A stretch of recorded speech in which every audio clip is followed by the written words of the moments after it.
이탈리아의 예술 보존가인 피닌 바실론이라고 하는 사람은 1977년에 레오나르도 다빈치의 위대한 걸작인 최후의 만찬 그 작품을 거의 많이 훼손되어진 그 작품을 다시 복원해 달라고 하는 요청을 받았습니다. 이 바실론에 의하여서 그 팀의 장장 22년 동안에 그 최후의 만찬이라고 하는 걸작이 복원이 되었습니다. 1999년이 되어서야 이제 비로소 그 작품을 거의 원본에 가까운 형태로 좀 볼 수 있게 되었다라고 하는 것이죠. 지금 이게 500년 정도가 된 작품인데 당시에 그동안 얼마나 많은 먼지와 곰팡이며 뭐 여러 가지 이물질들이 묻었겠습니까? 근데 이제 더 심각한 문제는 레오나르도 다빈치가 그 작품을 그릴 때 당대에 이제 15세기 후반에 당대에 보존율이 좀 더 좋은 기법을 사용하지 않고 일부러 보존율이 좀 낮은 방법을 사용해서 그 그림을 그렸다라 그래요.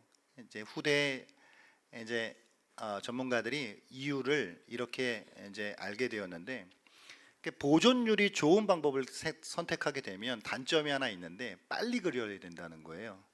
그런데 이제 보존율이 낮은 대신 천천히 그릴 수 있는 방법을 레오나르도 다빈치가 모르지 않았을 텐데 이제 일부러 그렇게 그렸고, 그 작가가 죽기 전에 이미 그때부터도 훼손이 조금씩 일어났었다라고 합니다. 뿐만 아니라 그 바실론 이전에 많은 또 예술 복원가들이 그 작품을 복원하기 위해서 저마다의 노력들을 이제 했는데, 어줍지 않은 그 노력들을 이제 해놓아서 막 저마다 막 풀리며 왁스며 등등등을 막 덧칠하고 막 뭉개고 이런 어떤 노력들을 복원이랍시고 이제 해놓은 거예요.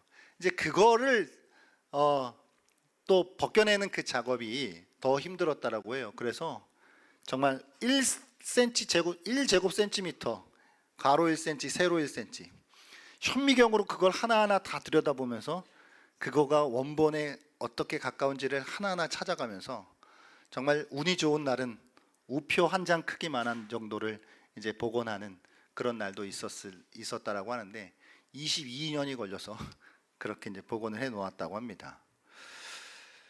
이게 예술 작품을 복원하는 일이 이제 힘든 이유는 이제 방금도 말씀드리지만 세월의 때가 묻었고 또 나름대로 그 이후에 사람들이 그걸 복원한답시고 거기에다가 왜곡시킨 어떤 그런 것들을 걷어내는 작업이 이제 힘들기 때문이겠죠.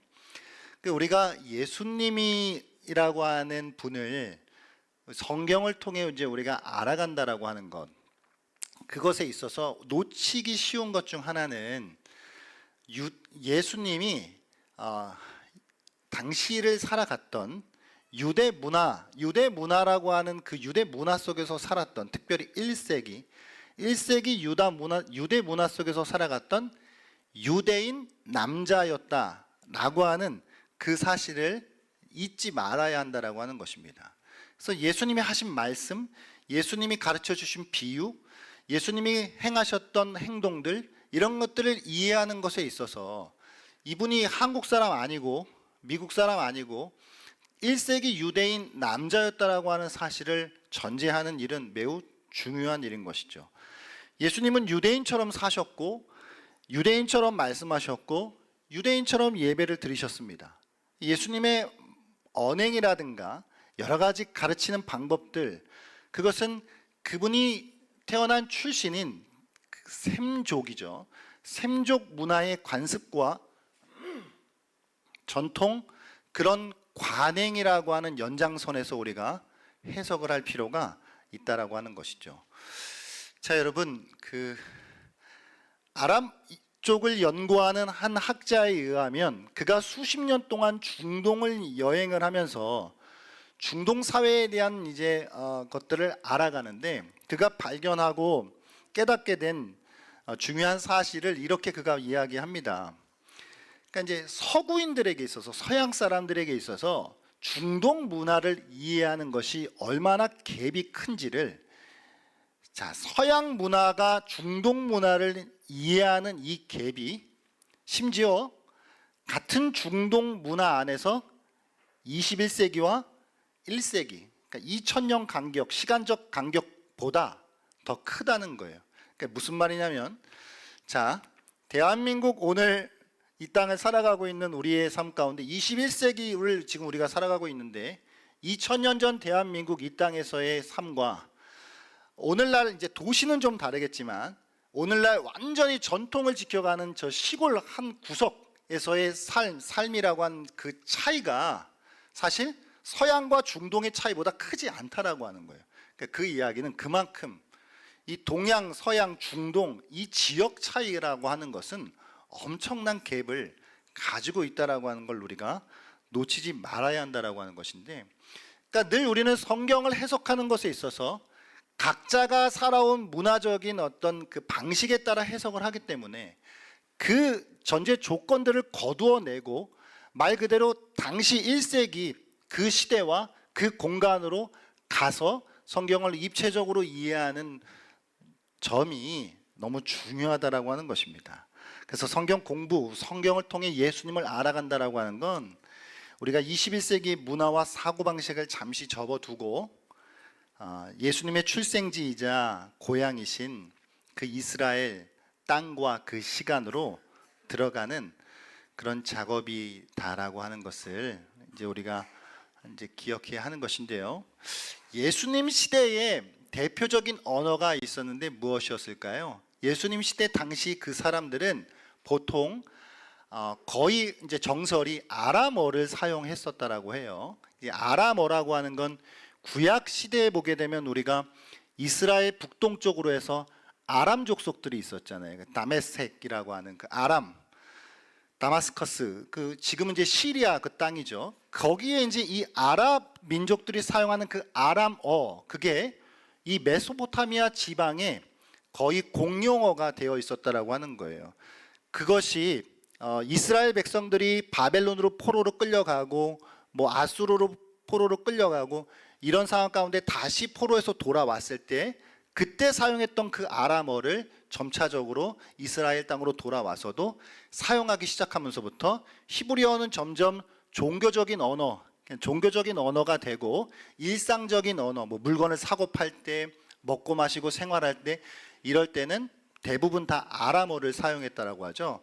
그래서 성경에도 여러분 보시게 되면 이 구약은 히브리어로 쓰였고 신약은 헬라어로 쓰였지만 이 헬라어로 쓰여져 있는 신약 가운데에도 그 번역하지 않고 그대로 발음을 이제 기록해 놓은 단어들이 있습니다. 그 뭐 달리다굼이라고 한 말, 이게 아람어죠.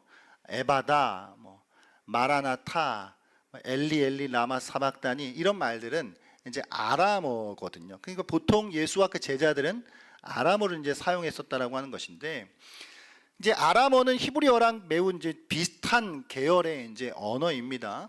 그런데 그들이 아람어를, 예수와 그의 제자들이 아람어를 사용하기는 했지만, 그러나 그들의 사고 체계라든가 그들의 문화와 관습은 다분히 히브리적이었다라고 하는 것을 우리가 이제 놓치지 말아야 하는 것인데, 이것이 중요한 이유는 우리가 신약을 해석하는 것에 있어서도 이 신약을 기록한 사람들이 그리스 사람들 아니었고 유대 사람들이었어요. 그러니까 유대인들이 헬라어로 이 신약을 기록한 것이지 딴 나라 사람들이 아니었거든요. 그러니까 성경을 우리가 해석한다라고 하는 것에 있어서 그만큼 유대적인 사고방식과 히브리적 문화의 전통에 대한 것을 이제 우리가 접하고 그것들을 익혀나가야 함이 얼마나 중요한지를 우리가 놓치지 말아야 한다라고 하는 것인데요. 자, 여러분, 그 히브리어에 걷다라고 하는 단어가 있습니다. 걷다, 할라크라고 하는 이 단어인데요. 히브리어에서 이 걷다, 할라크라고 하는 이 단어는 이게 의미가 되게 풍성한 단어예요. 걷다라고 하는 건데 우리는 그냥 뭐 걷기, 뭐 영어로 뭐죠? 워킹 뭐 등등 뭐 그런 어떤 의미를 담으라고 생각할 수 있지만 히브리어 특성상 한 단어 안에 매우 많은 의미들을 이렇게 담아내고 있어요. 그러니까 여행 가방에다가 온갖 짐을 막 꾸역꾸역 밀어넣는 것처럼 이 히브리어 특성이 그렇다라고 하는 것이죠.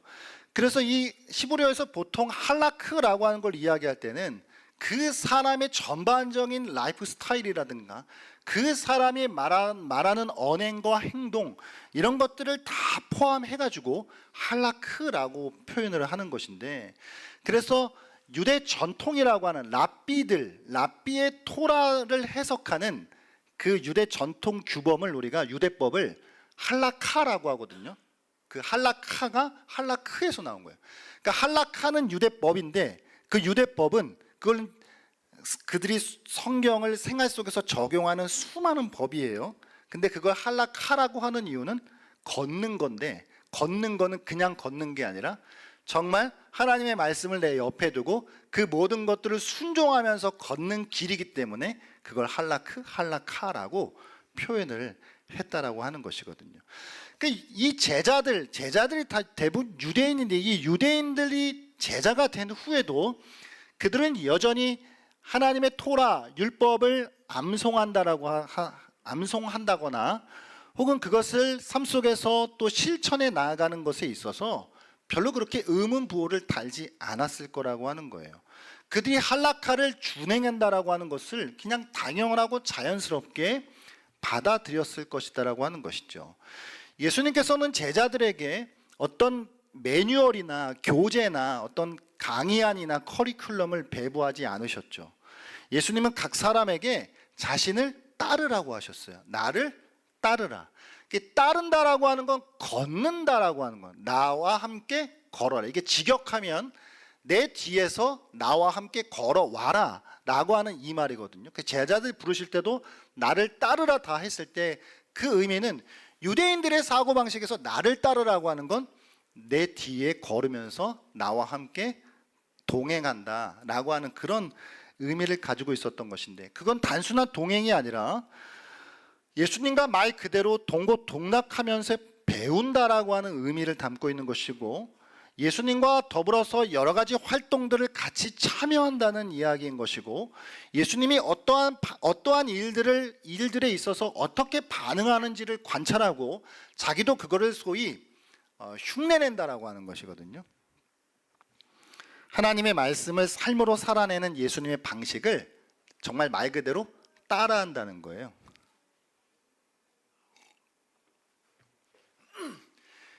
여러분, 원고 없는 얘기 잠깐, 이런 게 또 재밌으니까. 예전에 순복음교회 조윤기 목사님 당시에 부목사님들이 조윤기 목사님 설교 항상 따라하는 거 보셨어요? 그 말투 너무나 신기하게 따라하시는 거. 백균형 기념교회 이재철 목사님 목회하실 당시에 그 교회 거의 부목사님들 90% 이상은 이재철 목사님의 설교 스타일을 그대로 따라하시는, 너무 신기하죠. 예수님과 함께 따른다, 걷는다라고 하는 건 정말 예수님이 어떤 생활의 작은 부분들에 있어서 이건 어떻게 대응하시지? 여기에선 예수님이 어떻게 행하시지?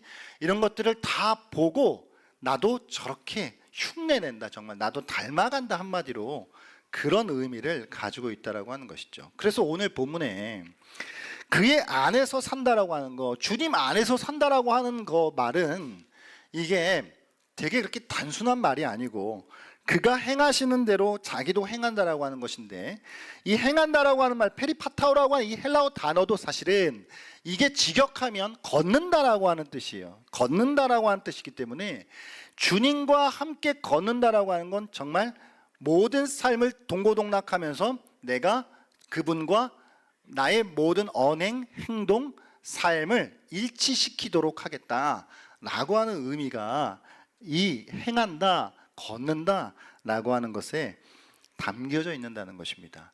여러분, 우리가 주님과 함께 산다라고 하는 거, 2000년째 이 땅 가운데 오신 예수 그리스도가 저와 여러분의 삶 가운데도 지금도 임마누엘 함께 하신 줄 믿습니까?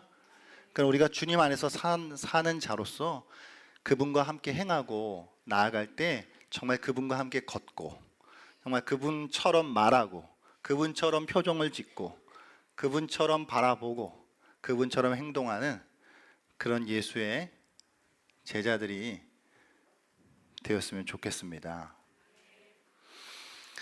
두 번째 이제 단어를 하나 더 생각해 보겠는데, 이 히브리 사람들, 유대 사람들에게 있어서 정말 또 중요한 동사 하나가 쉐마예요. 쉐마. 여러분, 쉐마 뭐죠?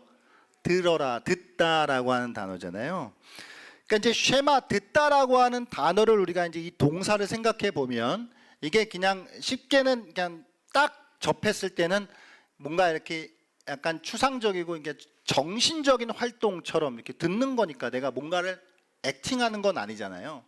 정신적인 활동으로 우리가 생각할 수 있지만, 그러나 히브리어의 많은 동사들은 때로는 그게 정신적인 활동만이 아니라 거기서 수반되는 어떤 결과적인 행동까지도 포함하는 단어들이 많다라고 하는 거예요. 히브리어 동사들은 단순한 정신적 활동이 아니라 그로부터 발생하는 행동과 효과까지도 강조하고 있다는 것이거든요. 그래서 종교개혁자 마틴 루터는 이런 말을 했어요. 히브리어는 다른 어떤 언어보다 평범하지만 그럼에도 웅장하고 찬란하다. 몇 안 되는 단순한 단어들 속에 많은 것을 담고 있으며 이로써 다른 모든 언어를 능가한다라고 말이죠. 히브리어가 이렇게 폭넓은 이유가 있는, 폭넓은 의미를 담고 있는 이유가 있어요, 여러분. 왜냐하면 히브리어가 어휘가 부족한 언어예요. 그러니까 성경에 기록되어 있는 히브리어의 총 어휘가 대략 8,000여 단어라 그래요. 히브리어 이 구약 엄청난 양의 이 성경에 8,000여 단어가 사용되었다라 그래요. 근데 영어 성경은 40만여 개의 단어로 번역이 되어 있다고 해요. 그러니까 그만큼 히브리어는 단어 개수가, 어휘가 부족한 그 언어예요. 근데 이게 단점일 수도 있지만 사실은 또 한편으로는 매우 큰 장점이라는 것이고, 하나님께서는 특별한 섭리 속에 이 유대인들로 사용하는 이 히브리어에 하나님의 계시를 담아내도록 하셨다라고 하는 것이죠. 그래서 오히려 히브리어의 부요함이 이 히브리어의 어휘 부족이라고 하는 특징으로부터 나온다라고 하는 것입니다. 그래서 이 쉐마라고 하는 단어 역시 그냥 듣는다라고 하는 단어가 아니고, 그러니까 리스닝이라고 하는 단어가 아니라고 하는 거예요. 이거는 이스라엘 백성들, 히브리인들, 유대인들에게 뼛속까지 각인되어 있는 이 단어고, 쉐마라고 할 때는 유대인들은 그냥 온 몸이 반응하는 단어가 이 쉐마라고 하는 이 단어인데, 여러분 그 2차 세계 대전이 마무리되고 1945년에 한 랍비가 유럽 전역에 흩어져 있는 유대인 아동들 수천 명을 찾아 나서는 그 작업을 시작했어요.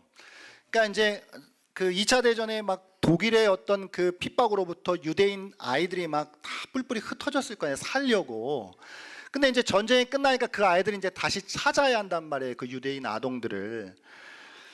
그래서 뭐 농장, 수녀원, 수도원 여기로 숨어 들어간 아이들을 가능한 한 다 찾아내 가지고 그의 가족들에게로 돌려보내는 게 그의 이제 사명이라고 생각하고 그 일을 한 것이었어요. 그리고 어느 날 그가 프랑스 남부의 한 수도원에 유대인 아이들이 거기에 유대인 아이들을 그들이 받아줬다라고 하는 제보를 이제 듣게 되었어요. 그래서 그 랍비가 이제 아이들을 만날 수 있겠구나라고 생각해서 이제 그 수도원을 찾아갔는데, 문제는 당시에 뭐 오래 전에 이 뭐 몇 년 전, 몇십 년 전에 들어와서 이제 뭐 살아난 아이들이겠죠. 아이들인데 아이들에 대한 뭐 이름이라든가 뭐 정확한 기록이라든가 이런 것들이 남아있지 않으니까 그 많은 아이들 중에 누가 유대인 아동인지를 분별할 수가 없는 거예요. 이게 구분할 수가 없는 거예요. 뭐 서류나 기록도 뭐 전쟁 당시에 이제 그런 것도 이제 없었던 것이죠. 그러니까 이름을 봐도 뭐 슈왈츠, 하우프만, 슈나이더 뭐 이런 이름들을 보게 되면 이게 뭐 독일인인 것이 이제 분명하기도 하지만 그 사람들이 유대인일 수도 있고 이방인일 수도 이제 있었거든요. 그런데 랍비가 그 아이들 얼굴을 천천히 이제 보는 거예요.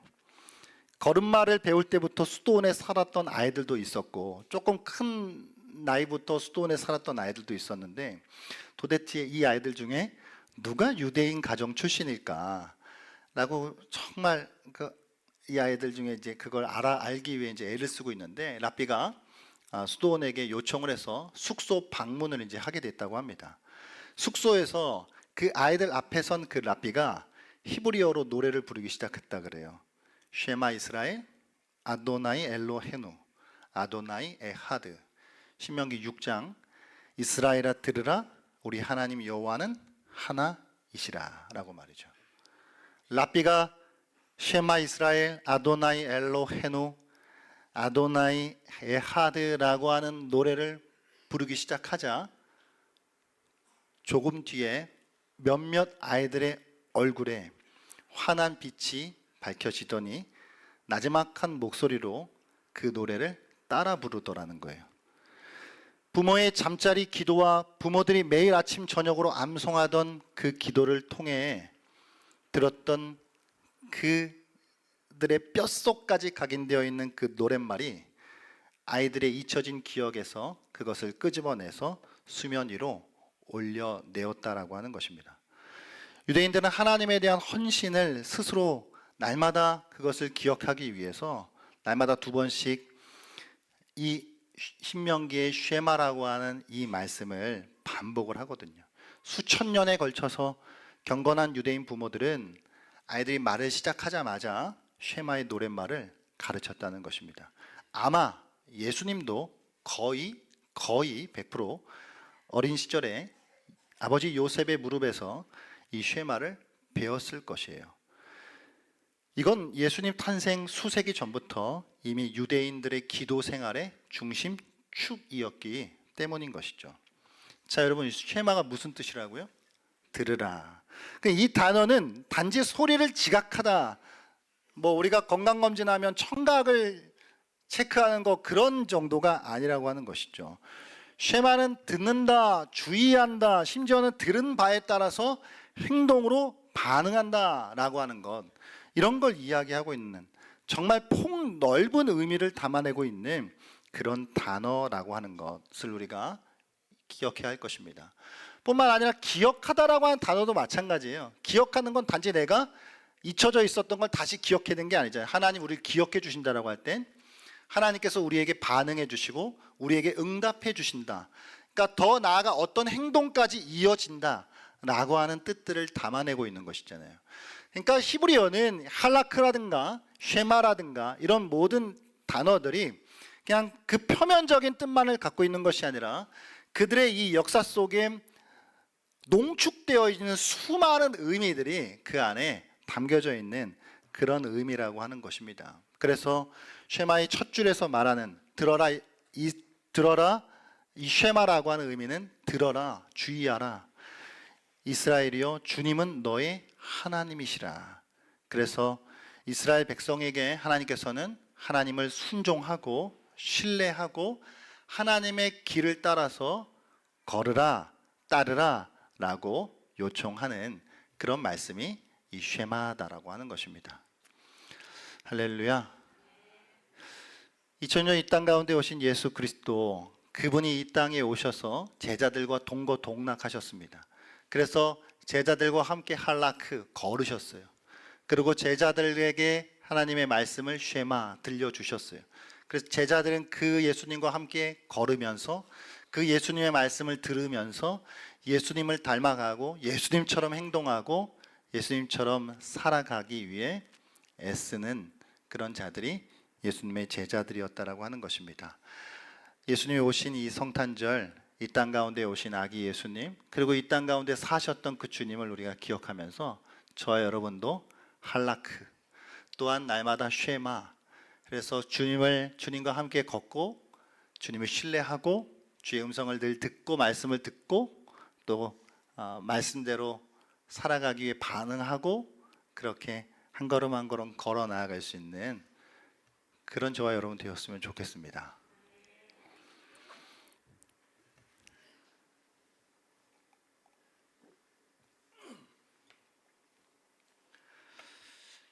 오늘 이제 성탄절을 이제 맞이하면서 어떤 말씀을 우리 성도님들과 함께 나눌까 고민하던 중에 좀 더 실천적으로 우리 모두에게, 저와 여러분 모두에게 조금 더 구체적이고 실천적으로 할라크와 쉐마를 할 수 있는 그런 좀 말씀을 나누었으면 해요.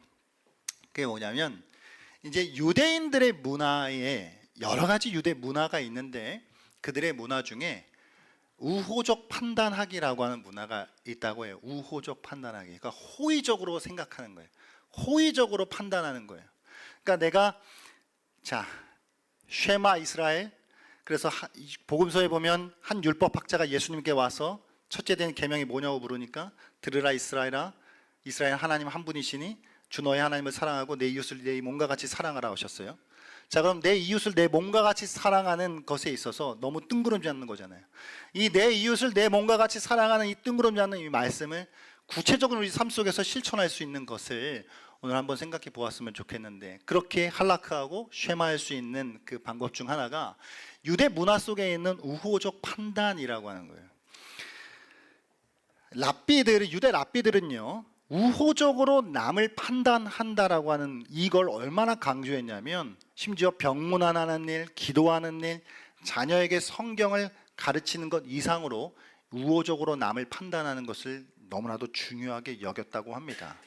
사람이라고 하는 존재는 어떤 상황 속에서 타인의 행동의 속에 있는, 이면 속에 있는 숨은 어떤 의도, 이런 것들을 우리가 찾아낼 수 있잖아요.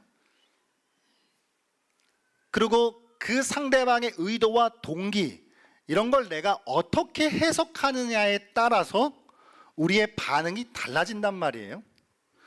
만일 우리가 좀 힘써서 상대방의 의도와 동기를 좀 호의적으로, 우호적으로 판단하려고 노력한다면, 그걸 습관적으로 우리가 힘쓴다면 우리는 아무래도 조금 더 친절하고 조금 더 오래 참는 사람이 될 수 있을 거예요. 주변 사람에 대하여서 최악이 아닌 뭔가 좀 더 최선의 것을 기대할 때 우리의 태도는 지금보다 조금 더 다정다감해질 것입니다. 할렐루야. 찰스 스윈돌이라고 하는 유명한 설교자가 은혜의 각성이라고 하는 책에서 이런 말을 했다 그래요. 그의 고백입니다. 우리가 얼마나 타인의 의도와 동기에 대해서 나쁜 쪽으로 생각하는 습관이 있는지에 대해서 말입니다. 이 스윈돌 목사님이 한 주간 열리는 성경 세미나가 있었다고 해요. 첫날 밤에 그분의 말씀에 열렬한 반응을 보이는 한 부부를 만났다 그래요. 그런데 이 부부가 말로는 목사님의 설교에 막 엄청 좋아하고 막 메시지에 막 감탄을 하는데, 실제로 설교 시간마다 매 시간 이 남편이 자꾸 좋은다는 거예요. 그래갖고 그걸 보는 내내 목사님의 짜증이 막 쌓여갔다라고 합니다. 아니, 말로는 저렇게 좋다라고 하는데 와서 또 앉아서 말씀 듣고 있는데 조는 거예요.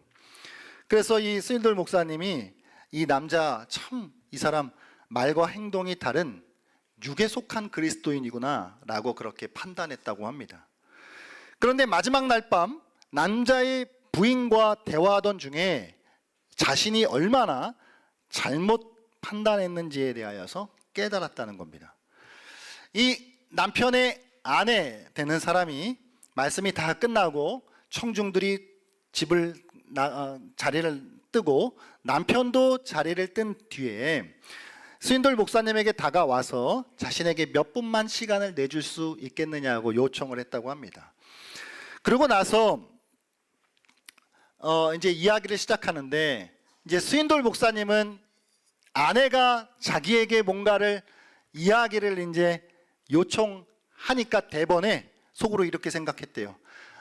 저 겉과 속이 다른 저 육에 속한 그리스도인 저 남편 때문에 얼마나 속이 썩는지에 대해서 자기에게 면담을 하려고 하는구나 라고 그렇게 지레짐작을 했다고 합니다. 그러나 이야기를 듣는 동시에 스윈돌 목사님이 자신이 얼마나 틀렸는지에 대해 깨달았대요.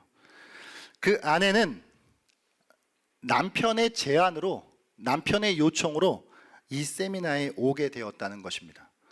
세미나 참석이 남편의 마지막 소원이었다라고 해요. 아내는 남편이 살 날이 몇 주밖에 남지 않은 말기암 환자이며 복용하는 약 때문에 졸음을 이기지 못한다고 그런 말을 전해줬다 그래요. 그러면서 남편은 주님을 정말 사랑해요 라고 말했다고 합니다. 뿐만 아니라 그리고 목사님은 남편이 제일 좋아하는 성경 교사예요.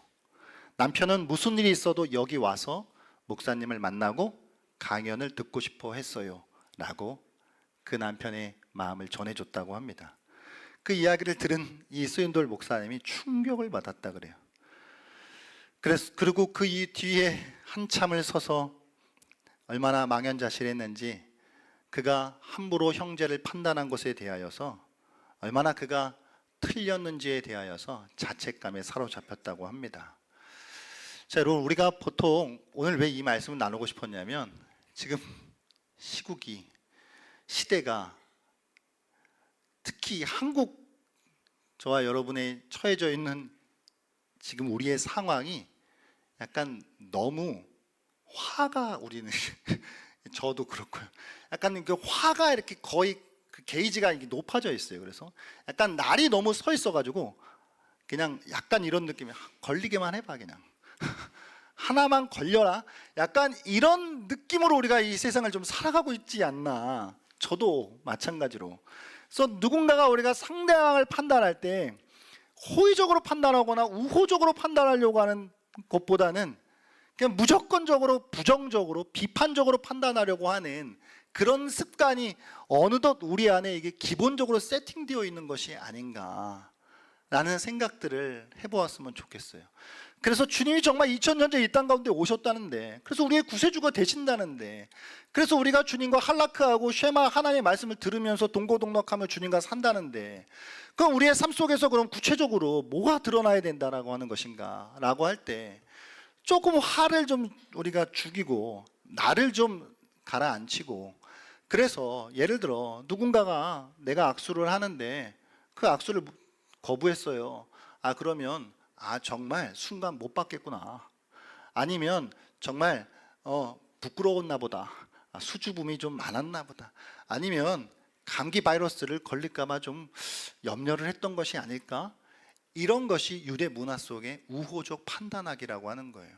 오늘 교회에 오시는데 뒤에서 자꾸 누가 클락션을 빵빵 눌러요. 그리고 막 바짝 다가와요. 그럼 우리는 막 창문 한번 내려? 약간 이렇게 생각한단 말이에요. 그러나 오히려 좀 뭔가 화장실이 급한가 보다. 뭔가 정말 중요한 일이 있는가 보다. 이렇게 판단하려고 노력해 보자는 것이죠. 직장에서 상사가 짜증을 내면 정말 집에 뭔가 안 좋은 일이 있는가 보다 라고 생각해 보자는 것이죠. 친구가 언쟁을 벌이게 되면 그 사람이 공격적인 게 아니라 정말 합리적으로 뭔가 자기의 의견을 말하려고 하는가 보다. 우리가 세상에 나가서 누군가가 우리의 기독교를 비판하고 모독한다라고 한다면 저런 나쁜 인간이라고 욕하지 말고 저 사람 언젠가 옛날 교회에서 뭔가 큰 상처를 받았나? 라고 우리가 생각해 보자는 것이죠. 누군가가 나한테 뭔가를 이렇게 물어볼 때 왜 쓸데없이 남의 일에 참견이야? 라고 생각하지 말고 저 사람 정말 나를 진심으로 염려해 주는구나 라고 생각해 보자라고 하는 것이죠. 이게 유대 문화 속의 우호적 판단하기의 습관이라고 해요. 이 이야기는 그냥 잘못한 걸 다덮자는 이야기랑은 결이 다른 이야기예요. 때로는 우리가 아닌 건 아니라고 이야기해야 되고 분명히 뭐가 죄고 뭐가 아닌지를 구별할 수 있어야 하지만, 그러나 기본적으로 우리의 이 마음의 태도에 있어서 우리가 너무 날이 서 있어서 그냥 하나만 걸려라 라고 하는 식으로 두 눈 부릅뜨고 살아가고 있는 것은 아닌지. 저도 뉴스만 보면은 화가 여기 게이지가 이렇게 올라가지고 뭔가 어떻게든 욕하고 막 이런 것이 이제 습관화되어 있는 것 같아요. 그래서 예수님 2000년 이 땅 가운데 오셨는데, 그리고 예수님과 함께 걷는다라고 하는데, 예수님과 함께 산다라고 하는데, 오늘 주님 말씀이 그의 안에 산다고 하는 자는 그가 행하시는 대로 자기도 행한다라고 하는데, 그가 걷는 대로 자기도 걷는다라고 하는데, 그가 한락하는 대로 한락하고 그가 쉐마하는 대로 쉐마한다고 하는데, 나는 뭐지? 우리의 신앙이 너무 관념적이고 추상적으로 내 이웃을 사랑하라, 좋은 말씀이지 라고 하는 것에서 그냥 동의하는 것에서 끝내고 우리의 삶의 실천으로 나아가지 못하고 있는 것은 아닌지, 아기 예수님 오신 이 성탄의 계절에 우리 한 가지 우호적 판단하기 유대 문화 속에 있는 이 좋은 전통을 우리가 좀 받아서, 여러분 저도 이제 그렇게 생각하려고요. 조시면은 정말 어제 너무 힘든 일이 있으셨구나. 정말 다 그럴 만한 이유가 있었을 거야 라고 이렇게 조금 우리가 습관적으로 노력하면 좀 더 우리는 다정다감해지고 조금 더 여유가 우리 안에 생길 수 있지 않을까. 조금만 나를 좀 우리가 숙이고 화의 게이지를 좀 낮춰서 주님과 정말 함께 걷는, 예수와 함께 동행하는 그런 삶을 살아가는 저 여러분 되길 바랍니다. 이번 성탄이 그런 의미가 우리의 삶 속에 있기를 주의 이름으로 축복합니다.